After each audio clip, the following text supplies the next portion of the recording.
Here we are at a carry out.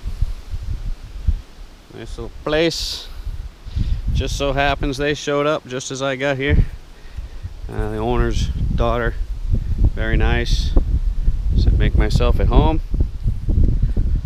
Feel free to use the fire pit over there. I got some wood for you. All very well and good.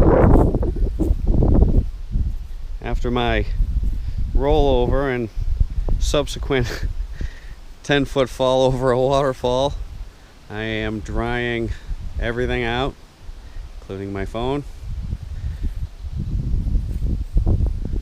And probably while me and the kayak went over that little waterfall,